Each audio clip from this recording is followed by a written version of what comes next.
guys, welcome to my channel. It's your girl Rosinelle again, and it's been a while. I know you didn't see my face, and I hope you're excited as I am. I just want to sincerely appreciate all of you who've been giving me feedbacks and comments on the videos, and I'm so happy that you've been blessed by it, and thank God that God is being glorified. Jesus is being glorified. I feel so delighted to have you support me go further.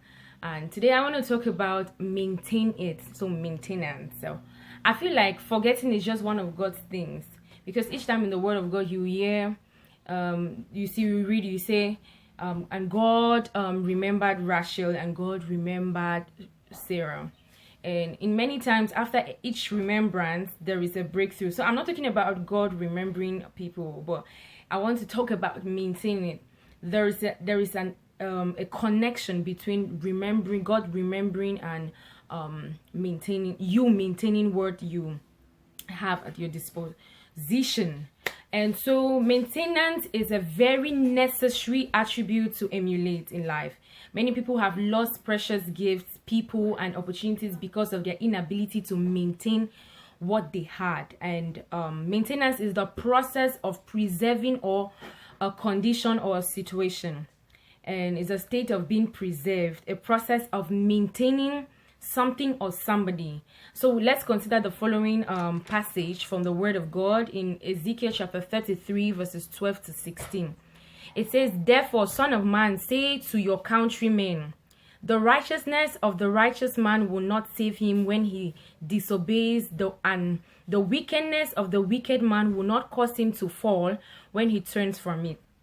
The righteous man, if he sins, will not be allowed to live because of his former righteousness. If I tell the righteous man that he will surely live, but then he trusts in his righteousness and does evil, none of the righteous things he has done will be remembered. He will die for the evil he has done. And if I say to the wicked man, you will surely die, but he then turns away from his sin, and does what is just and right, if he gives back what he took in pledge for a loan, returns what he has stolen, follows the decrees that give life, and does no evil, he will surely live and not die." 16 says, "None of the things or the sins he has committed will be remembered against him. He has done what is just and right, so he will live, so he will surely live." Emphasis. Considering the scriptures, you get to see that a new day, today, is more relevant than a yesterday. You need to maintain your righteousness. Whatever righteous act you did yesterday, you need to keep on doing it. You need to maintain it. Keep on doing it. You must be focused on your lane, maintaining the right frequency. The key word there is right frequency. If you shift from righteousness to wickedness, because that's the opposite of righteousness, the Word of God tells us that, you get the result of the latter. And every car requires maintenance. I'm not a car person, but I know that if you don't maintain the car, the engine will knock or something, or you will not have the car for a long period of time. And so you need to service the car from time to time, take the car to the mechanic for maintenance. And just like a dress, if you get a new dress, thank you to Sister Benice for doing this dress for me. And if I don't maintain this dress, I will lose it in a long time.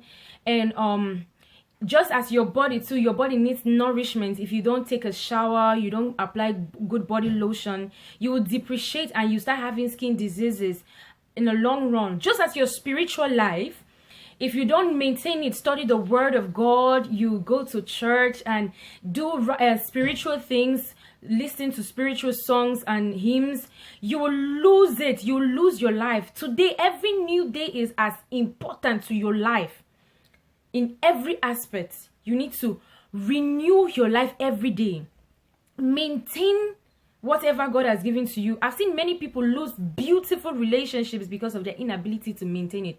You start up well, and in the course of time, you lose that frequency you were in and drop down and feel like you feel too comfortable, be like, okay, I have this person and so I can do anything I have. Even in your marriage, you get married on a wedding day. After the wedding day, life starts. You have to maintain it. Probably you were taking your wife, I'm not married, but you were taking your wife out on a date before getting married, and then also you get married, so like I've already paid the bride price, so you don't need to do anything. You need to maintain it. Keep the things that you have. Preserve the things that you have. If you really cherish the things that you have to find every way to preserve it. If you're out there and you feel like you have committed the world kind of sins and you feel like God will not forgive you, the Bible says in Isaiah chapter 43 verse 25, it says, even I, am he that blotted out thy transgressions for my own sake and will not remember thy sins. So God is able to cleanse you of your unrighteousness and of your wickedness, of your devices, whatever you've been doing that is contrary to the word of God says, to the decrees of that give life. God is able to blot out the transgressions and he will not remember them. He will not remember them. This is an opportunity for you to make this new day and to make God, Jesus, the savior of your life. And to you who has been living a righteous life, you've been going to church, reading the word, praying, maintain it. Because every new day is more important. Today, as you're listening to me, is important to your life than yesterday.